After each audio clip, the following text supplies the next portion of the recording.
Play that I'm going to diagram, it's called a wheel route. The purpose of this is you want to have the running back run on the outside like a wheel. So it's a wheel route. Basically to try to fake everybody out, take the defense away, this defensive back and these linebackers this way, and he wheels around the outside and you should try to get him wide open. You hope you do. This receiver here just goes into the middle. He runs a fly pattern. That's a decoy. This guy runs a post pattern to the middle. And then this guy runs another fly pattern deep. Now, quarterback ends up on the center. Just kind of takes a 3-step drop back. He looks this way. Now this running back, as he's looking, is going to wheel out of the backfield. He's hoping by looking this way and his protection, these 5 guys give him enough time so he can go, because he's back here, have to seal off both sides by your tackles.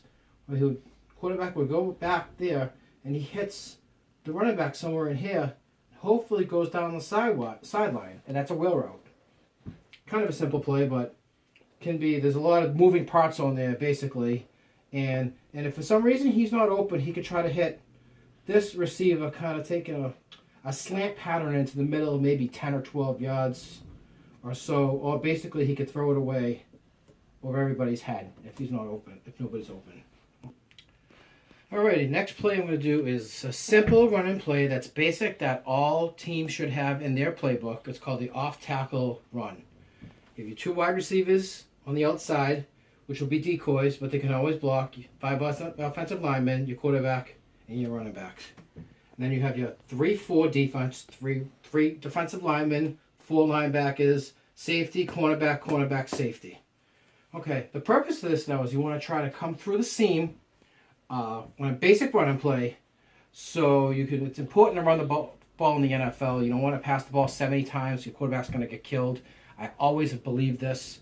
Unless you're behind like the Patriots were in the Super Bowl by a ton of points, then you pass the ball a lot. But if it's a normal game within 7 to 10 points, you should always try to run the ball. Now, quarterback is going to back up and hand off to this running back. As he hands up, he's going to try to streak forward, but this tackle is going to cut in here. He's going to go out towards the linebacker. This guard is going to cut in here. Center's going to cut in here. When the running back comes up, he's going to have a choice between what the A gap or the B gap. That's the A gap. And this is the B gap. Which one is open to run through? Kind of like the running back for the Cowboys. Elliott, he found one of these against Pittsburgh, a cutback, and he ran for a touchdown.